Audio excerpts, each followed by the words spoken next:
말씀 하나님 말씀 느헤미야 11장 3절로 6절까지의 말씀입니다. 구약성경 느헤미야 11장 3절에서 6절까지의 말씀을 이 새벽에 함께 보겠습니다. 제가 가진 구약성경 743면에 기록되어 있습니다. 구약성경 743면 느헤미야 11장 3절에서 6절까지의 말씀을 우리 한 목소리로 읽도록 하겠습니다. 이스라엘과 제사장들과 레위 사람들과 느디님 사람들과 솔로몬의 신복의 자손은 유다 여러 성읍에서 각각 그 본 기업에 거하였고 예루살렘에 거한 그 도의 두목을 이러하니라. 예루살렘에 거한 자는 유다 자손과 베냐민 자손 몇 명이라. 유다 자손 중에는 베레스 자손 아다야니 저는 우시아의 아들이요 스가랴의 손자요 아마랴의 증손이요 스바랴의 현손이요 마할랄렐의 오대손이며 또 마아세아니 저는 바룩의 아들이요 골호세의 손자요 하사야의 증손이요 아다야의 현손이요 요야립의 오대손이요 스가랴의 육대손이요 실로 사람의 칠대손이라. 예루살렘에 거한 베레스 자손의 도합이 468명이니 다 용사이었느니라. 아멘. 지난 시간에 예루살렘에 거주한 세 그룹을 우리가 살펴보았습니다. 그래서 백성들의 두목들, 리더들이라고 말씀을 계속 드렸는데요. 백성들의 리더 그룹, 그리고 두 번째로 예루살렘에 거하겠다고 뽑힌 사람들이 있죠. 이스라엘 백성 가운데에 10분의 1, 10%의 제비 뽑힌 사람들, 그리고 또 한 그룹이 2절에 기록되어 있는 자원하는 사람, 이렇게 세 그룹이 예루살렘에 거주하기를 결정을 지었습니다. 오늘 성경 함께 읽으셨는데요. 오늘은 이제 예루살렘에 거주한 이제 지방 리더들, 그 리더 그룹의 사람들을 이제 상세하게 그 이름과 그 가문을 이제 기록하고 있습니다. 오늘 이름을 읽었는데 좀 어려운 이름이라 저도 이렇게 자꾸 막 틀리게 되는데요. 생소하죠? 남의 나라 사람 이름 이렇게 부르는 게 쉽지 않죠. 사실 우리 가족, 저도 뭐 이렇게 뭐 현손, 5대손, 6대손 올라가면 저 모릅니다. 저도 저희 가족들 이름 뭐 이렇게 몇 대에 올라가면 누가 계시는지 족보 찾아보지 않으면 잘 모릅니다. 더군다나 남의 나라 족보 무슨 관심이 있겠습니까, 저희가. 그래도 우리가 이제 열심히 떠듬떠듬 읽어봤습니다. 그래서 오늘 이제 세 부분으로 이 장면을 좀 나눠서 이거 우리의 삶에 어떻게 좀 적용하는 말씀이 될까 이렇게 함께 고민하면서 오늘 말씀을 좀 살펴보도록 하겠습니다. 먼저 우리가 3절 말씀을 다시 한번 읽어보면서 오늘 본문이 어떤 메시지를 담고 있는지 한번 차근차근 보도록 하겠습니다. 3절을 우리 다시 한번 읽어보겠습니다. 이스라엘과 제사장들과 레위 사람들과 느디님 사람들과 솔로몬의 신복의 자손은 유다 여러 성읍에서 각각 그 본 기업에 거하였고 예루살렘에 거한 그 도의 두목들은 이러하니. 이게 제가 읽어보고 또 읽어봐도 이게 뭔가 순서가 이렇게 좀 꼬였어요. 제가 보니까 내용도 잘 이해가 안 되고요. 그래서 왜 이게 번역이 잘못됐나 봤더니 역시나 다르지 않고 원문이랑 조금 이렇게 순서가 바뀌어가지고 번역이 됐더라고요.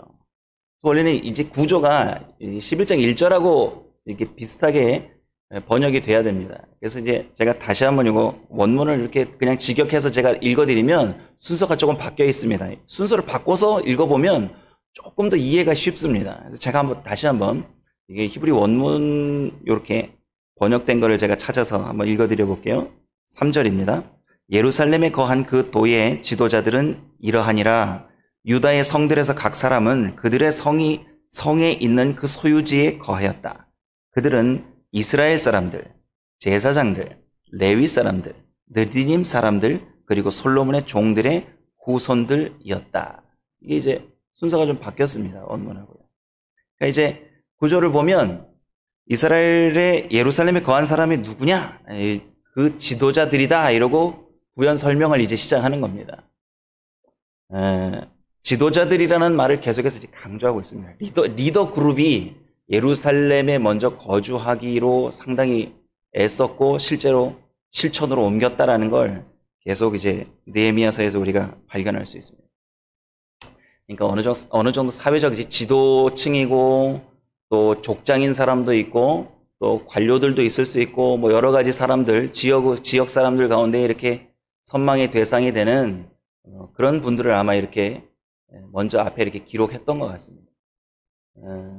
프랑스 말 우리가 이제 잘 쓰는 말인데 가끔 이렇게 언뜻 안 떠오르는 말이 있는데요. 노블레스 오블리주라는 말이 있는데 다 아시죠? 무슨 뜻인지. 그러니까 노블이라는 말이 뭐 귀족이라는 이런 말인데요. 그러니까 사회적 지위가 높은 사람들은 오블리제, 그에 따른 책임이 있다 이런 말이거든요. 오늘 본문에 보면 이제 그런 걸 좀 강조한 것 같습니다. 노블리스 오블리주라는 말이 이제 문득 떠오르게 되는 어떤 그러한 거죠. 그러니까 신분이 있고 사회적인 덕망이 있고 지도자이고 리더이면 그에 마땅한 합당한 책임의식을 가지고 솔선수범해서 행동해야 된다는 거죠. 그게 이제 신앙의 기본 자세인 거죠. 성경에서 우리에게 알려주는 리더의 자세입니다. 지도자들이 이렇게 앞장서서 했던 일들, 뭐 역사적으로 많은 사건들이 있지만 저희와 이제 밀접한 관계가 있는 6.25 전쟁, 한국 전쟁사를 이렇게 잠깐 살펴봐도 한국 전쟁에 참전했던 그 젊은 병사들 중에 142명이 장성들의 아들입니다. 소위 장군의 아들들이 먼저 한국 전쟁이 발발했을 때 파병돼서 솔선수범해서 와서 목숨 걸고 한국을 위해서 싸워준 용사들이 있습니다. 아니 전쟁이 났는데 장수들, 장군들, 귀족들이 자기네 자식들은 싹 뒤에 빼돌려서 집에서 끌어안고 전쟁하러 나가라 그러면 누가 나가서 열심히 목숨 걸고 싸우겠습니까? 누가 희생해서 나라를 지키겠습니까? 그런 거죠. 노블레스 오블리주라는 말이 단순히 우리가 이렇게 생각해 보면 이건 프랑스에서 나온 뭐 불어니까 이게 좋은 말 같지만 사실 성경이 우리에게 주는 가치 중에 가장 중요한 것 중에 하나입니다. 앞장서 있는 사람들, 하나님께 부름받은 직분을 받은 우리들이 하나님 앞에서 어떻게 삶의 자세를 취해야 되는가. 이미 성경이 우리에게 고대부터 우리에게 알려주고 있습니다. 그리고 신약 성경에서도 예수님께서 우리의 책임 있는 삶, 우리를 부르심에 합당한 삶에 대해서 또 깨어있으라고 하신 말씀 가운데에서 우리가 잘 안 보고 잘 기억 안 하는 말씀 중에 하나가 누가복음 14장이거든요. 누가복음 14장 48절에 12장 48절에 보면 예수님이 이런 말씀을 하셨어요. 한번 들어보십시오. 제가 읽어드리겠습니다. 알지 못하고 맞을 일을 행한 종은 적게 맞으리라. 물은 많이 받은 자에게는 많이 찾을 것이요 많이 맡은 자에게는 많이 달라 할 것이니라. 아멘. 예수님께서 깨어 있어서 하나님 앞에 살아드리는 삶, 주님께서 언제 다시 오실지 모르는데 우리가 어떻게 삶을 살아야 하는가, 어떤 자세로 우리가 청지기적인 삶을 살아야 하는가에 대해서 이거 등골이 오싹한 말씀이죠. 우리가 지금 그리스도인으로 살아가면서 은혜의 깊이가 더해가고 말씀 가운데에서 온전히 서려고 노력하고 진리 가운데에서 거룩한 뜻을 받들어 살려고 노력하고 말씀을 붙잡으면 사실 말씀 한 구절 한 구절을 우리가 삶에서 실천하고 살려고 할 때 땀이 납니다. 야, 이 진리의 말씀을 내가 붙잡고 살아야 되는데라는 마음이 가슴에 막 새겨야겠다라는 의식이 생깁니다. 교회에 우리가 직분을 맡으면 참 좋죠. 목회자가 되고 나니까 제가 성경을 다시 읽고 또 읽으면서 제가 항상 드는 생각, 나는 목사가 왜 됐을까라는 생각이 들 때가 있습니다. 늘 저를 발견하는 거예요. 목회자가 부름을 받았을 때 늘 점검해야 될 게 뭔지 아십니까? 내가 말씀을 지키고 행하면서 그 하나님의 뜻을 준행하고 사는 게 이게 가장 기본입니다. 그 중에 계속 점검해 봐야 되는 게 뭐냐 하면 제가 부르심의 소명 중에 하나가 복음을 전하는 거거든요. 그럼 복음을 전하는 게 말로 전하는 것도 참 중요합니다. 이게 중요한 겁니다. 또 하나가 뭐냐면 삶으로 복음을 살아내는 게 또 중요한 겁니다. 말로는 복음을 전하는데 삶이 복음적이지 못하면 세상 사람들이 우리를 판단합니다. 저 사람 예수 믿는 사람인데 말은 예수 믿으라 그러는데 저렇게 예수 믿을 것 같으면 교회를 뭐 하려고 나가나 이렇게 말하는 사람들이 생길까 봐 우리가 항상 근신하고 살아야 되는 게 성경의 가르침이지 않습니까? 그러니까 우리가 직분을 맡았다, 하나님의 일을 맡았다 그러면 끊임없이 자기 성찰하라고 제가 자기 성찰이 필요하다라는 말씀을 드리는 이유가 그런 겁니다. 오늘 리더들이 하나님 앞에서 살아드리는 모범적인 삶이 없이 막 등 떠밀어서 사람들을 강제로 거기에 이주시켰다고 생각해 보십시오. 일이 되겠습니까? 사람들이 거기 이사 가가지고 그 위험한 예루살렘 성 안에서 거한다라는 게 강제로 되는 일이 아니에요. 누군가가 앞장서서 그 십자가를 져야지만 그 십자가의 무게감을 견뎌내고 하나님께서 우리를 거기에 살도록 인도해 주셨다라는 그 말씀의 응답을 몸으로 실천할 때에 사람들이 리더들을 따라가지 않겠습니까?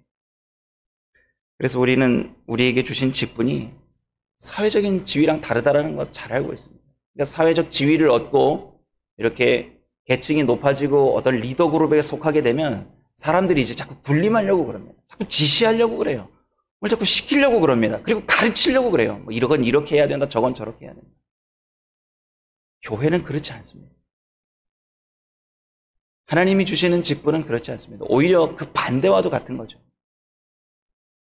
오히려 보상이 없고 하나님 오히려 그 일을 내가 열심히 땀 흘려서 막 솔선수범해서 했는데도 오히려 사람들이 이렇게 막 혀를 차면서 저 일을 저렇게 하면 안 되는데 이렇게 비방해도 그걸 이제 받아내면서 감당해내면서 그 일을 해내야 되는 게 사실 리더의 정신이죠. 그게 이제 성경이 주시는 어떤 섬김의 리더십이라고들 이제 말씀하시는데요. 교회 일이 그런 거 아니겠습니까? 더 많이 섬기기 위해서 직분을 구하는 자세, 어쩌면 이게 성경이 우리에게 요구하는 리더의 정신인지도 모르겠습니다. 그러니까 열심히 일을 하고 수고를 해도 오히려 거기에서 우리가 사람들이 알아주고 거기서 우리가 빛을 발하는 그런 것들을 감추기 위해서 오히려 노력해야 된다는 것. 이 모순이거든요. 사실 세상은 알아주기 위해서 일해야 되거든요. 보상을 위해서 열심히 일합니다.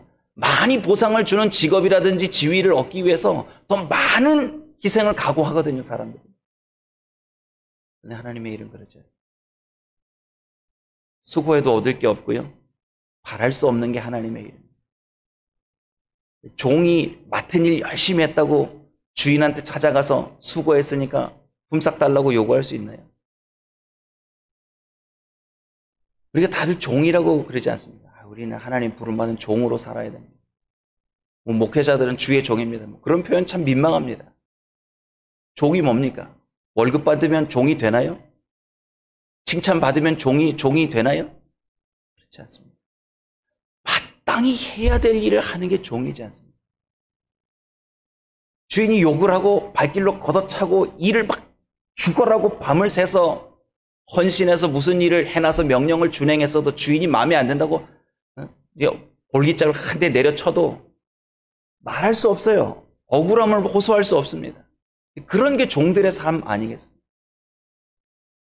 우리가 교회 안에서 직분을 받은 세움을 받았지만 우리가 다 그리스도의 종으로 부름을 받았습니다. 그러면 우리가 하나님 앞에 어떻게 살아야 드려야 될지는 이제 우리에게 남아있는 몫이겠죠. 이제 좀 오늘 그런 고민들을 같이 좀 해봐야 될 본문이 오늘 본문이 되겠습니다. 이제 두 번째로 우리가 좀 살펴봐야 될 본문이 오늘 본문 4절, 5절에 기록되어 있는 사람들의 이름입니다. 리더자들에 대한 이름이 이제 두 사람이 기록되어 있는데 참 설명이 장황합니다.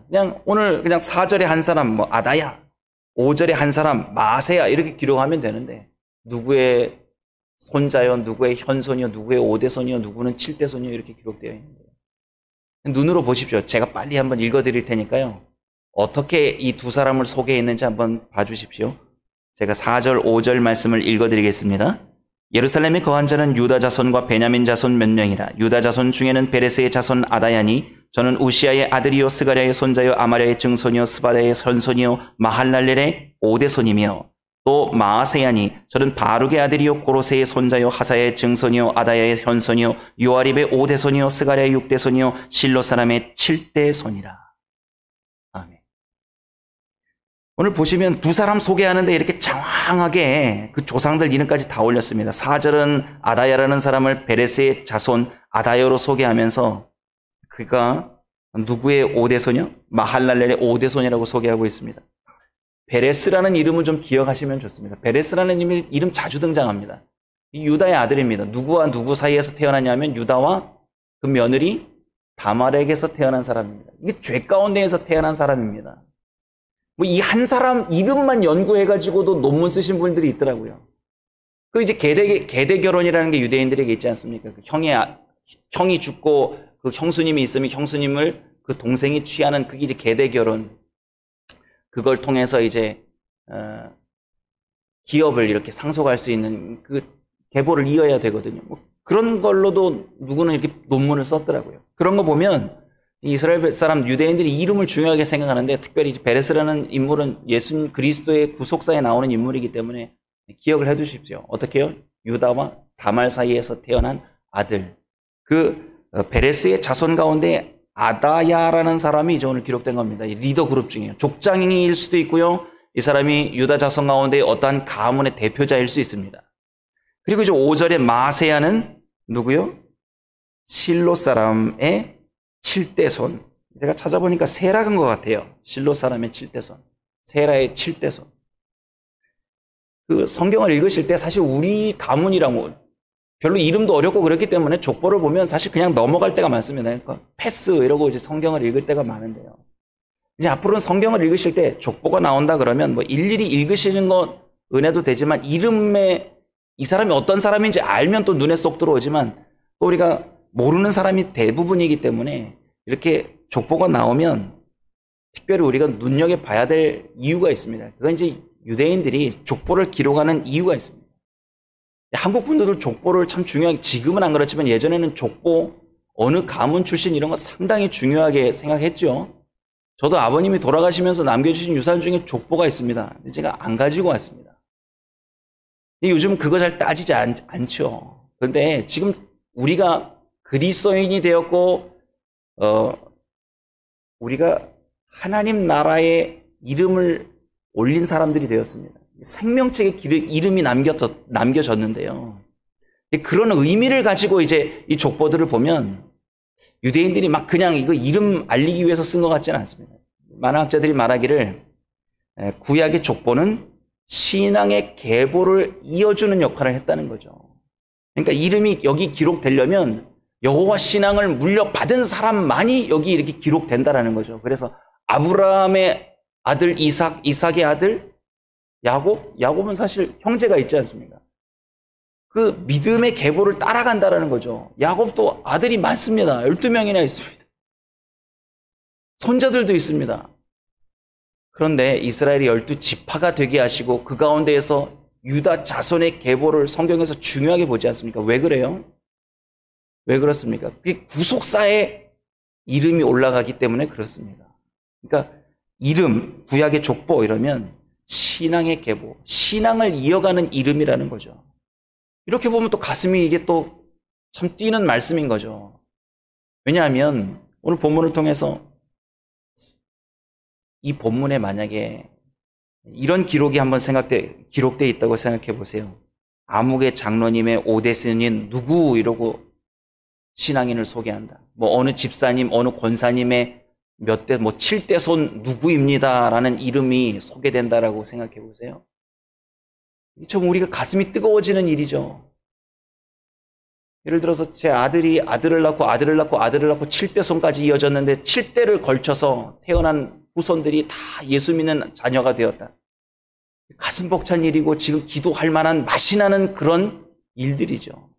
야, 정말 기도 열심히 할 보람이 있겠다라는 그런 마음이 생기는 거죠. 이게 사실 신앙인들이 우리 주님 다시 오실 때까지 해야 될 일이 뭐겠습니까? 우리 후손에게 신앙의 유업을 남기는 거 아니겠습니까? 그걸 위해서 우리가 열심히 기도를 해야 되고 새벽을 깨워야 되고 하나님 앞에 눈물을 흘려야 되고 통곡해야 되고 말씀대로 살아드리기 위해서 자녀들 앞에서 말씀을 가르치고 아이들을 신앙으로 양육해야 되는 게 어떻게 보면 우리 모두의 부르심이고 사명일 수 있습니다. 어떻게 보면 제일 중요한 사명일 수 있습니다. 그렇다면 오늘 성경 말씀에 이 장황한 5대손, 6대손에 이르는 이 이름들을 보면서 우리도 가슴이 뜨거워져야 되는 게 마땅한 일이에요.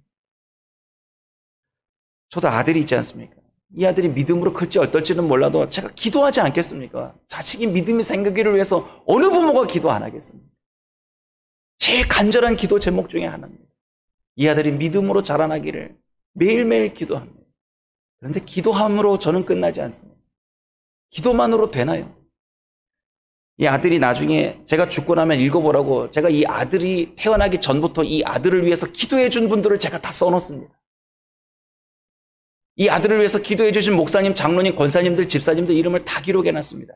심지어 저희 교회에서 애기 분유값 하라고 살림에 보태쓰라고 기저귀 값 주시고 실제로 기저귀도 사주시고 실제로 옷도 주시고 옷값도 주시고 하신 분들 이름까지 제가 다 적어놨습니다. 2020년 2월 23일 날 아들이 처음으로 교회에 나와서 예배를 드리고 목사님께 기도를 받았습니다. 그날 목사님께서 설교하신 설교 본문과 제목까지 제가 기록해 놨습니다. 제가 왜 이런 걸 지금 이 아들이 보라고 기록해 놓는지 아십니까? 넌 복음의 빚진 자라는 걸 꼭 알려주고 싶어서 그래. 너를 위해서 수많은 분들이 태어나기 전부터 기도하고 있었다라는 걸 아들이 알기를 제가 원합니다. 너를 위해 수많은 분들이 사랑을 너에게 베풀어 주셨으니 너는 복음의 빚을 졌고 기도의 빚을 졌고 사랑의 빚을 졌기 때문에 너는 이 평생의 빚을 갖고 살아야 될 의무가 있다는 거예요. 제가 아들에게 알려주고 싶었습니다. 그래서 제가 이름을 빼놓지 않고 빼곡하게 한 분도 제가 빼놓지 않기 위해서 모든 이런 분들의 이름을 다 기록해 놓습니다. 그리고 그 아들에게 제가 이걸 가르칠 겁니다. 여러분, 우리도 누군가가 전하고 베풀어준 그 복음의 은혜와 사랑을 빚을 졌습니다. 사도 바울은 내가 헬라인에게나 야만인에게 빚진 자로다라는 기록을 성경 말씀으로 남겼습니다. 우리가 이제 성경 말씀을 보면서 왜 성경을 열심히 읽어야 되는지, 왜 성경을 보고 깨달음이 있어야 하고 그 깨달음이 왜 필요한지 우리가 발견하게 됩니다. 우리의 자녀들에게 내가 받았던 은혜의 신앙을 그리스도의 십자가의 구속함과 복음에 빚진 사람이라는 그 타이틀을 우리 자녀들에게 반드시 남겨야 되기 때문에 열심히 신앙을 달려가야 할 줄 믿습니다. 오늘 자녀들을 위해서 기도하실 뿐만 아니라 자녀들의 후대에 5대손, 7대손까지 이 신앙이 이어가기를 함께 자녀들과 앉아서 은혜의 말씀을 나눠보시기를 부탁드립니다. 오늘 이제 마지막 세 번째로 살펴볼 말씀이 이제 6절입니다. 6절 말씀을 일단 한번 읽어보겠습니다. 예루살렘에 거한 베레스 자손의 도합이 468명이니 다 용사이었느니라. 아멘. 베레스의 자손, 유다 지파의 사람들이 총 몇 명이냐면 468명입니다. 이게 그렇게 또 와닿지 않지만 또 마지막에 딱 끝나는 장면이 이들이 다 뭐라는 겁니까? 용사라는 말을 그 뒷부분에 붙여놨습니다. 아누쉐이 하일이라는 말인데요. 이건 어느 때 쓰느냐 말이면 군사적인 능력이 있는 사람이라는 말을 쓸 때 하일이라는 말을 씁니다. 재정적인 능력, 군사적인 능력이 있는 사람들이 468명이었다. 그들이 용사라는 걸 꼭 이렇게 붙여놔야만 했던 이유가 있습니다. 제가 지난 시간에 성경 우리 1절, 2절을 살펴보면서 말씀드렸습니다. 지금 예루살렘 성 안에 거하는 상황이 좋다고요? 안 좋다고요? 여기는 그냥 들어가서 그냥 이사 가가지고 먹고 살기 위해 가는 게 아닙니다. 거기에 가서 그 예루살렘 성, 여호와의 전이 있는 예루살렘 성을 뭐 해야 돼요? 지켜야 됩니다. 싸워야 됩니다. 전투가 있습니다. 지금 신약시대에 우리가 교회 건물 지키겠다고 누가 약탈한다고 온다고 총 들고 칼 들고 와가지고 교회 지키는 거 그런 거 아니지 않습니까? 하지만 사도 바울께서 에베소서 6장에 말씀하셨기를 신약의 성도들은 반드시 싸워야 될 싸움이 있습니다. 그게 무슨 싸움입니까? 그 싸움을 위해서 여러분 하나님의 전신갑주를 입어야 됩니다. 왜 그렇습니까? 사도 바울이 외쳤습니다. 에베소 교회에 말씀하시기를 왜 하나님의 전신갑주를 입어야 되는지 아십니까? 마귀의 괴계를 능히 대적하기 위해 하나님의 전신갑주를 입으십시오. 영적인 전투가 지금도 벌어지고 있습니다. 지금 우리의 삶의 상황이 영적인 싸움이죠. 그 싸움을 이기기 위해서 우리가 총 들고 칼 들고 싸우지 않지만 분명한 것은 우리는 오늘도 영적인 싸움을 싸워야 한다는 거죠. 세상에 달려가고 싶은 우리의 육신의 소욕, 안목의 저격, 이생의 자랑과 내가 하고 싶은 우리 육신의 욕망들을 위해서 우리가 끊임없이 충돌할 겁니다. 말씀과 충돌하고 거룩함과 충돌하고 우리의 삶 속에서 많은 관계 안에서 충돌이 일어날 것입니다. 오늘 그때에 거룩한 영적 전투에서 오늘 이 말씀을 붙잡고 꼭 승리해 주시기를 부탁드립니다. 기도하겠습니다. 하나님, 오늘 귀한 말씀을 또 마음에 담아봅니다.